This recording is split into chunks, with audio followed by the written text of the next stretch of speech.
manusia sanggup menemukan Allah. Bagian pertama, kerinduan akan Allah. Kerinduan akan Allah itu sudah terukir dalam hati manusia karena manusia diciptakan oleh Allah dan untuk Allah. Allah tidak henti-hentinya menarik dia kepada dirinya. Hanya dalam Allah manusia dapat menemukan kebenaran dan kebahagiaan yang dicarinya terus-menerus. Kita bisa lihat kutipan dari Gaudium et Spes. Makna paling luhur martabat manusia terletak pada panggilannya untuk memasuki persekutuan dengan Allah. Sudah sejak asal mula manusia diundang untuk berwawancara dengan Allah. Sebab manusia hanyalah hidup karena ia diciptakan oleh Allah dalam cinta kasih-Nya dan lestari hidup berkat cinta kasih-Nya.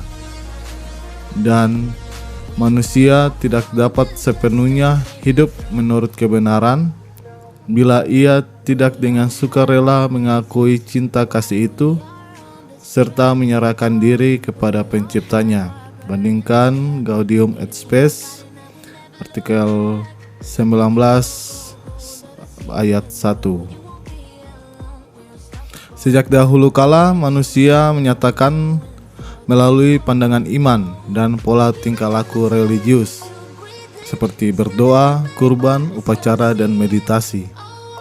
Atas berbagai cara usaha mereka untuk menemukan Allah, cara pengungkapan itu tidak selalu jelas artinya. Tetapi terdapat sekian umum di antara segala bangsa manusia sehingga manusia dapat disebut sebagai makhluk religius. Namun, hubungan kehidupan yang mesra dengan Allah ini dapat dilupakan oleh manusia, disalahartikan, malah ditolak dengan tegas. Sikap yang demikian itu dapat mempunyai sebab yang berbeda-beda, seperti protes terhadap kejahatan di dunia, ketidakpahaman religius, atau sikap ketidakpedulian, kesusahan duniawi dan kekayaan, contoh hidup yang buruk dari para beriman, aliran berpikir yang bermusuhan dengan agama, dan akhirnya kesombongan manusia berdosa untuk menyembunyikan diri karena takut akan Allah dan melarikan diri dari Allah yang memanggilnya. Semua yang mencari Allah hendaklah bergembira. Begitu kata Mazmur bab 105 ayat 3. Biarpun manusia melupakan atau menolak Tuhan, namun Tuhan tidak berhenti memanggil kembali setiap manusia supaya ia mencarinya serta hidup dan menemukan kebahagiaannya. Tetapi pencarian itu menuntut dari manusia seluruh usaha berpikir dan penyesuaian kehendak yang tepat, hati yang tulus, dan juga kesaksian orang lain yang mengajarkannya kepadanya untuk mencari Tuhan. Bagian kedua, jalan-jalan untuk mengenal Allah. Karena manusia diciptakan menurut citra Allah dan dipanggil untuk mengenal dan mencintai Allah, ia menemukan jalan-jalan tertentu dalam pencarian Allah agar mencapai tujuannya, yaitu pengenalan akan Allah. Orang menamakan jalan-jalan ini juga pembuktian Allah, bukan dalam arti ilmu pengetahuan alam, melainkan dalam arti argumen-argumen yang cocok dan meyakinkan, yang mengantarkan kepada kepastian yang sungguh. Jalan-jalan menuju Allah ini mempergunakan ciptaan dunia material pribadi manusia sebagai titik tolak. Yang pertama, dunia. Dari gerak dan perkembangannya, dari kontingensi, dari peraturan dan keindahan dunia, manusia tentu dapat mengenal Allah sebagai sumber dan tujuan alam semesta. Santo Paulus menegaskan mengenai orang kafir, karena siapa yang dapat mereka ketahui tentang Allah nyata bagi mereka, sebab Allah telah menyatakan kepada mereka sebab apa yang tidak tampak daripadanya, yaitu kekuatannya yang kekal dan keilahiannya dapat tampak kepada pikiran dari karyanya sejak dunia diciptakan, sehingga mereka tidak dapat berdalih lagi. Bandingkan Roma bab 1 ayat 19 sampai 20. Yang berikutnya adalah manusia. Dengan keterbukaannya kepada kebenaran dan keindahan, dengan pengertiannya akan kebaikan moral, dengan kebebasannya dan dengan suara hati nuraninya, dengan kerinduannya akan ketidakterbatasan dan akan kebahagiaan, manusia bertanya-tanya tentang adanya Allah.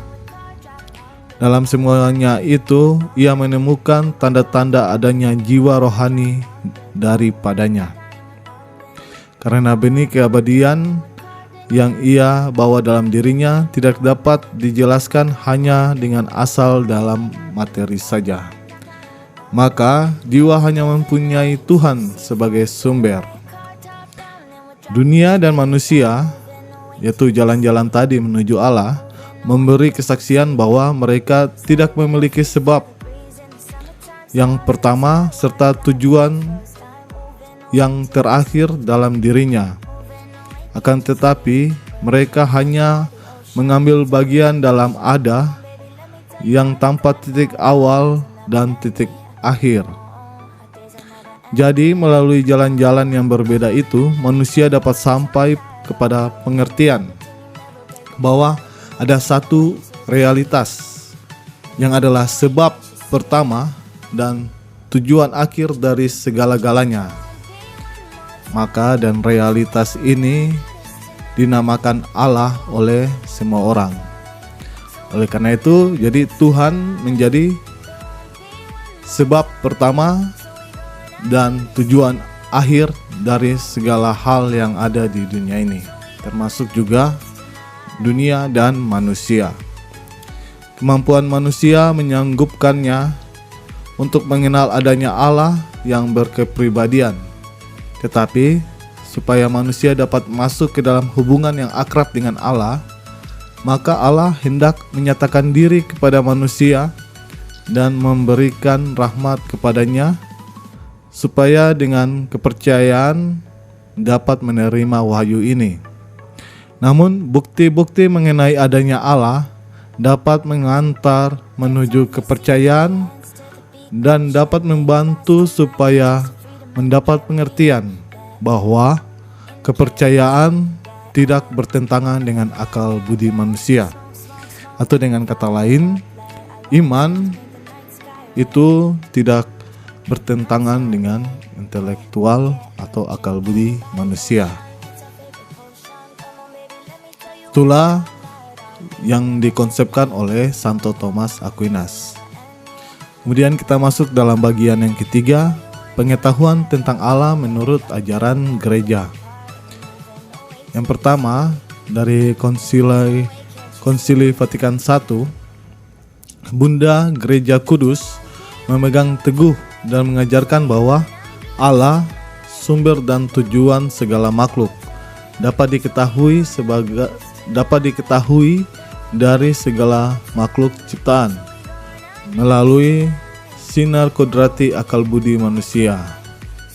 Tanpa kemampuan ini, manusia tidak dapat menerima wahyu Allah. Manusia memiliki kemampuan ini karena dia diciptakan oleh Allah. Dengan kata lain, bahwa segala hal yang mengantarkan kita pada pengetahuan dan pengenalan akan Allah itu justru melalui hal-hal kodrati akal budi kita sebagai manusia. Namun dalam kondisi sejarah di mana ia berada, manusia banyak mengalami kesulitan untuk mengenal Allah hanya dengan bantuan sinar akal budinya. Oleh karena itu, perlu bahwa oleh wahyu ilahi, manusia tidak hanya diterangi mengenai apa yang mengatasi daya akal budinya, tetapi juga mengenai apa yang sebenarnya dapat diterobos oleh akal budi dalam masalah-masalah agama dan kesusilaan, sehingga juga dalam kondisi umat manusia dewasa ini.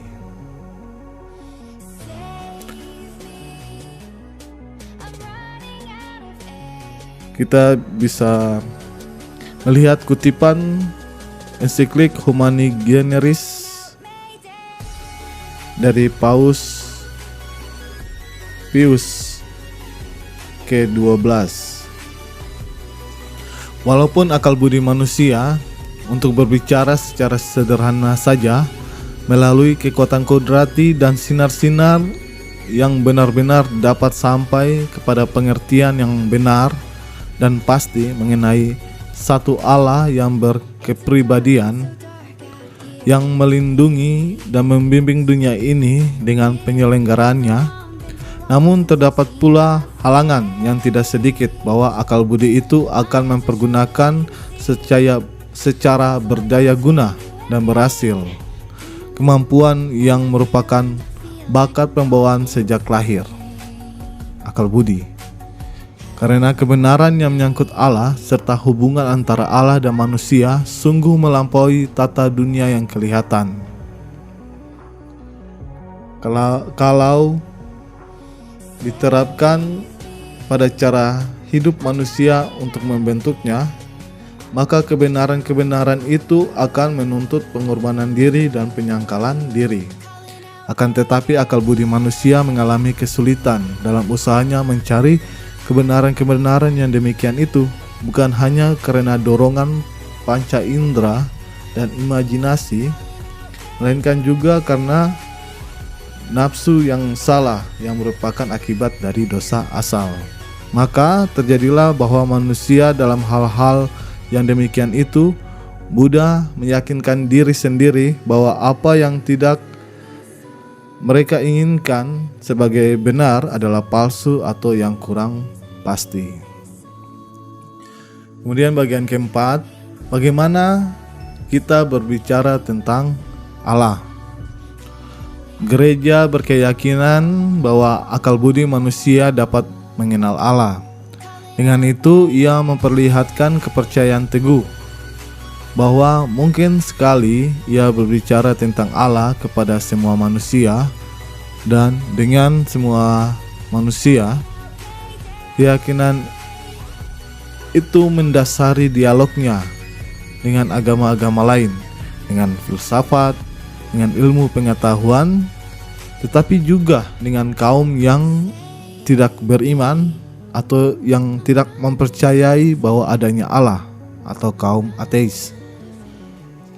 Karena pengetahuan tentang Allah itu terbatas, maka pembicaraan kita tentang Allah pun demikian.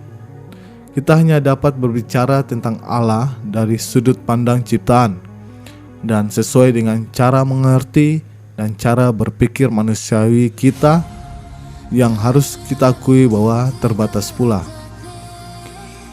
Segala makhluk menunjukkan keserupaan tertentu dengan Allah, terutama manusia yang diciptakan menurut citra Allah. Karena itu, aneka ragam kesempurnaan makhluk ciptaan seperti kebenaran, kebaikannya, dan keindahannya sebenarnya itu mencerminkan kesempurnaan dari Allah yang tidak terbatas. Maka berdasarkan kesempurnaan makhluk ciptaan, kita dapat membuat pernyataan tentang Allah. Allah itu agung melebihi setiap makhluk, setiap ciptaan. Karena itu kita harus membersihkan, kita harus menghapus, menghindari pembicaraan kita tentang Allah terus-menerus dari segala keterbatasan, dari segala gambaran, dari segala ketidaksempurnaan, supaya jangan menggantikan Allah yang tidak terucapkan, yang tidak dimengerti, yang tidak kelihatan, yang tidak dibayangkan, dengan gambaran-gambaran manusiawi kita tentang Dia. Kata-kata manusiawi kita tidak pernah mencapai misteri Allah. Kalaupun kita berbicara tentang Allah dengan cara demikian, dengan bahasa-bahasa manusiawi kita, maka bahasa kita memang mengungkapkan diri Allah itu secara manusiawi. Namun sebenarnya menyangkut Allah sendiri, walaupun tidak mampu menyatakan Dia dalam kesederhanaannya yang tidak terbatas, namun kita harus sadar bahwa antara pencipta dan ciptaan tidak dapat dinyatakan satu keserupaan tanpa menegaskan satu ketidakserupaan yang lebih besar. Mengenai Allah, kita tidak dapat memahami siapa Dia, tetapi hanya siapa yang bukan Dia, dan bagaimana semua makhluk lain berhubungan dengan Dia. Jadi kita tidak dapat memahami siapa itu Allah, memahami secara sempurna tadi, karena kita makhluk yang terbatas tidak mampu memahami Allah yang tidak terbatas. Oleh karena itu kita hanya mampu memahami siapa yang bukan Allah, yaitu ciptaan-ciptaan yang lainnya. Maka yang tidak terpahami inilah yang kita sebutkan dengan Allah, dan bagaimana kita sekalian sebagai makhluk ciptaan ini berelasi dengan Allah. Karena tujuan kita adalah berelasi dengan Allah secara mesra, yaitu persatuan dan persekutuan dengan Allah. Sekian dan terima kasih.